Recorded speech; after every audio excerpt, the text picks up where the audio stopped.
Hello, everyone. Welcome to the career development course. I'm really excited to be teaching this class. Today in this video, I just wanted to go a little bit over introducing myself, introducing the course, reviewing the syllabus briefly, and then kind of going over a little bit of the overall concepts from the two articles for this week. So I've tried to keep these videos pretty short, anywhere, under 20 minutes, usually probably around 10 minutes or so. So that's kind of the purpose of this video, but I'll do weekly videos just to kind of maybe expand on the readings and to give some examples. I don't want it to just be a review of what you've already read, but to hopefully give some practical application to what we're learning. So anyways, I'm Kirk Tiemann.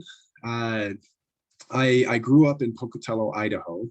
And since then, I've kind of been around, got my bachelor's and master's degree from Idaho State University, my master's in counseling with a student affairs emphasis, where I did, mental health counseling and career counseling at on campus, on the Idaho State University campus in Pocatello. Then I worked for a year as an advisor and as a counselor. Then I went back and got my PhD in counselor education and supervision from the University of Wyoming. And also part of my PhD was part-time as I was studying, as I was working full-time as a career counselor, an academic advisor, and then I was promoted to manager of career counseling. So most of my experience has been actually in career counseling, but I've done all other forms of counseling like play therapy, family counseling, couples counseling, individual. But yeah, the majority is career. So yeah, this is definitely a topic that I care a lot about. I think it's pretty misunderstood. So hopefully throughout this course, I'm not trying to make career counselors of everyone, but hopefully you'll kind of find an appreciation for where career counseling kind of fits for you. I think briefly, I just want to address my dissertation just because I'll probably use it as an example because I think it really is related to career counseling, although not necessarily directly. So my dissertation, I did a qualitative study interviewing terminally ill participants, and we explored their sense of life purpose. So basically, what is it like to have a terminal illness and be making sense of your life purpose, your meaning in life, and what matters most to you? And career surfaced for all the participants. So I'll kind of relate to that throughout the course as it's applicable. But yeah, I think that's a decent enough intro, but I want to share my screen now and go over the syllabus really quick. I'm not going to go over every single little piece, but I just kind of want to go over, especially, the discussion boards, some of my expectations, as well as the 3 assignments, the autobiography, the career autobiography, the career intervention proposal, and the career assessment interview. So 1 second as I pull that up. Okay, here is the syllabus. Let me get my face out of the way. Okay, here's the intro stuff, a little bit of what I've just talked about, the student learning outcomes and the connection to CACREP standards. Okay, here we go for the assignments. So overall, the discussion board is going to be, obviously with this being an online course, it's going to be a big part of it. So probably the most, as it says there, the most used medium. And 30 points, as it says there, of the class are going to be from the discussion board participation. So let me see if got to pull up another side. Okay, just had to pull up some of my notes here as well. So some things that I want to go over about that. I thought about being really precise of the exact requirements for the discussion board, like how many sentences you had to do for your original post, how many sentences you had to do for a peer, but I felt like that got pretty tedious. So just see the rubric. If you go to my grades, you can see the rubric for the discussion boards in Blackboard. If you have questions about that, just email me or send me an announcement and I'll explain that to you. But it's just on the left-hand column of Blackboard. You can go to the My Grades and it'll show the rubrics that are connected to the discussion boards.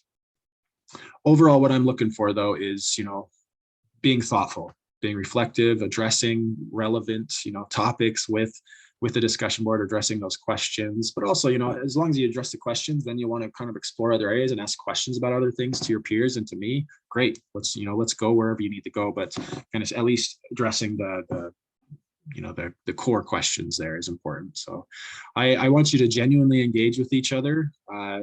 And I think, that leads to a lot of learning from each other and learning together. I envision and plan on learning a lot as well with you. So once again, it's really important to be respectful, to be open, to kind of allow yourself to be challenged and to grow. So that's once again the discussion board purpose. So in the rubric, it does talk about how, within the first 3 days, you need to have your original first post based on questions, and then responding to 2 peers will ensure that you receive all points. So 2 points per week per discussion that we engage in. Okay, the autobiography. This describes a bit of it that you'll be doing, the Myers-Briggs type indicator and the strong interest inventory. I'm working with the faculty. I'm an adjunct professor, so I'm working with the master course builder and just some of the full-time faculty to get access to that. I don't have that yet, but when I do have that, I'll get that to you.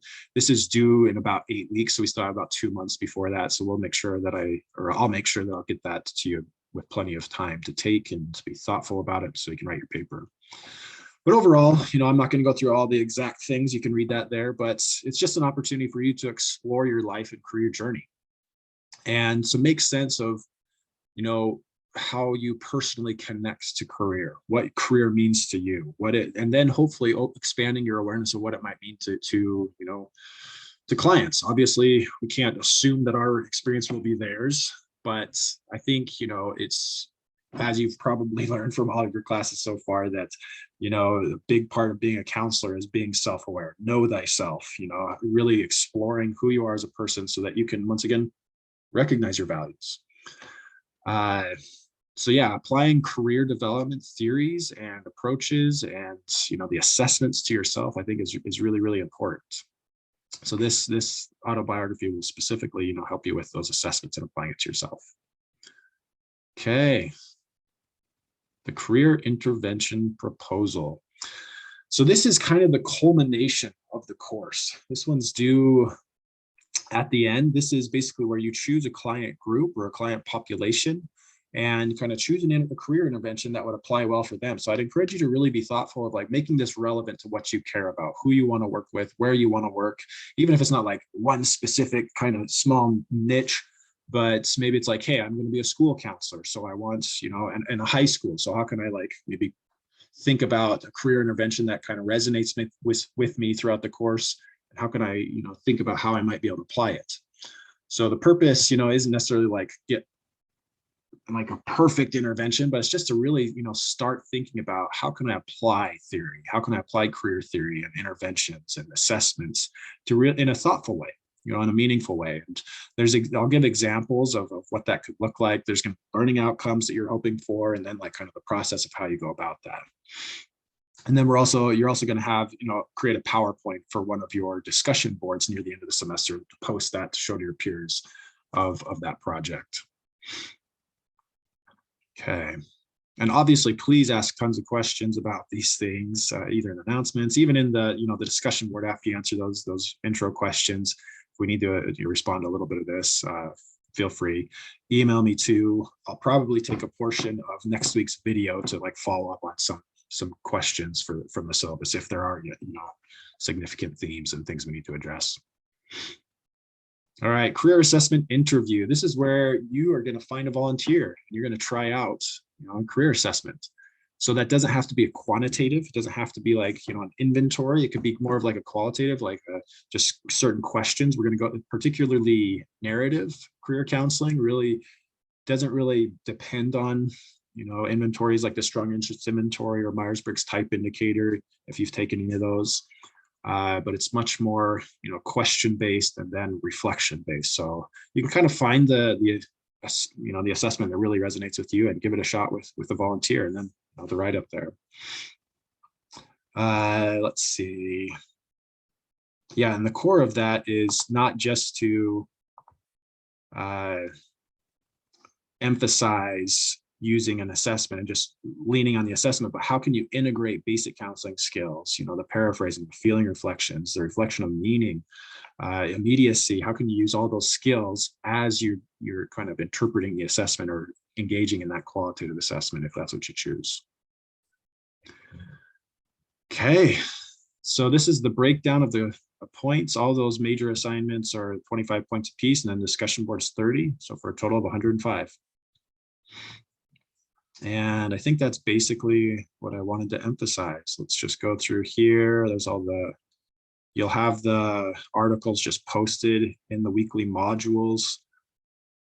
And here at the bottom, we'll have just the topics and activities. SHARF is the textbook that you need. So just follow that. All the articles, like I said, will be in the modules, but then you'll have to reference the syllabus to make sure which chapters you need to be reading.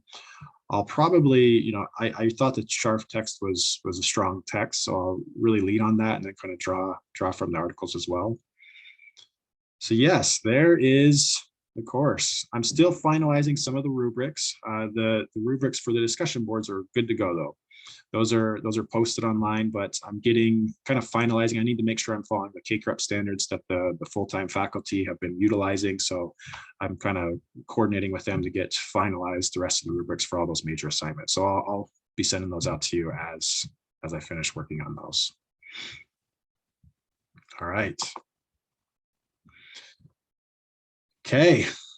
I just wanted to follow up briefly with trying not to make this video too long, but on the articles, the Lens article and the Betts article. So the major, I guess, highlight that I hope that you get from, that you kind of wrestle with, maybe not even coming to an exact conclusion, but you just kind of wrestle with, what is career counseling?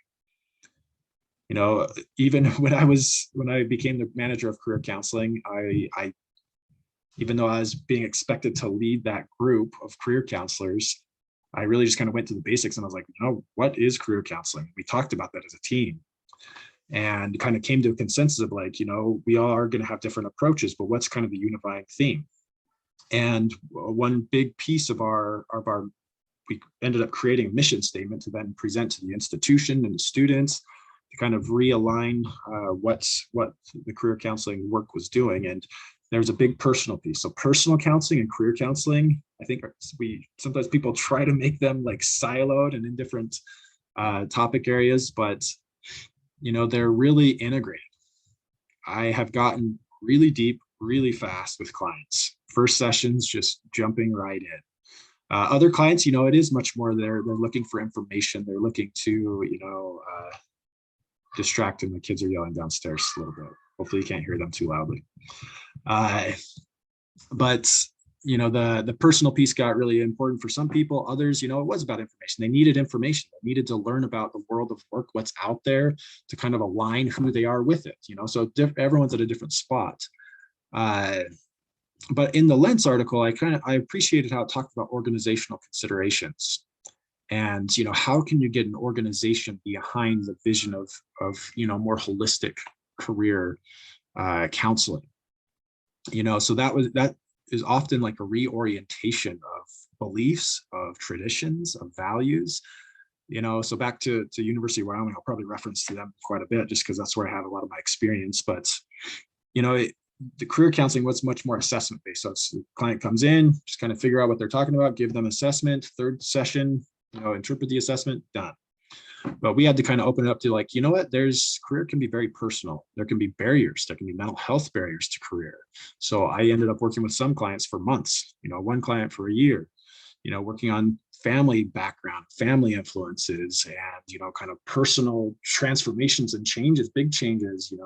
The student was also an athlete. So integrating an athletic identity into career planning and family dynamics, it got really complex and really meaningful for me and for the client pretty quickly.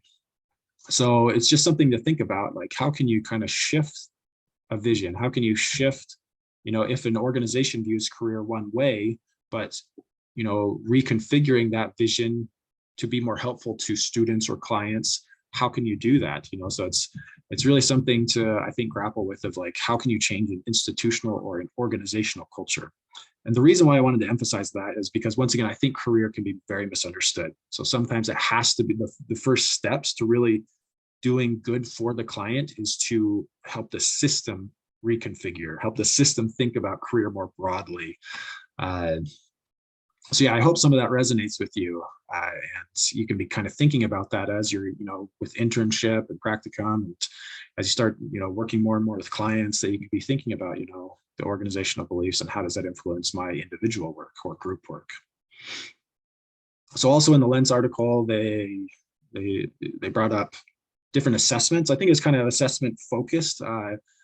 At the start of this class, a lot of the theories are really assessment focused, and assessment, like kind of the word that came to mind for me is fixated, like really dependent upon assessment. I think, it really depends on the theory, really depends on the practitioner of to what extent, assessments need to be used. I really don't use them very much, honestly. It's much more of an interpersonal process for me.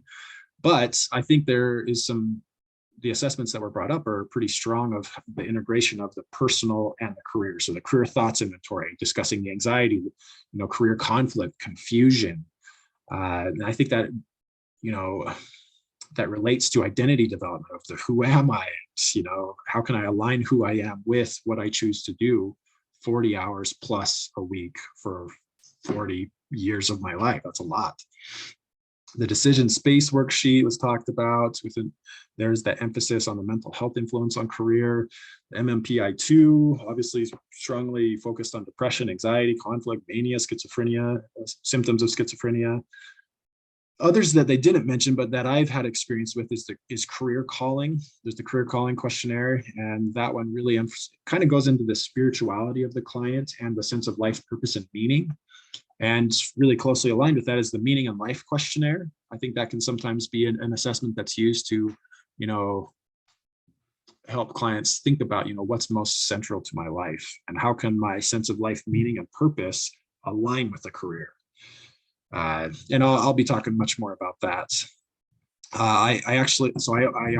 Currently I own an online private practice career counseling company as well, where just, very minimal client base right now, just kind of building that up. But that's kind of the foundation of my approach and my career counseling experience is purpose.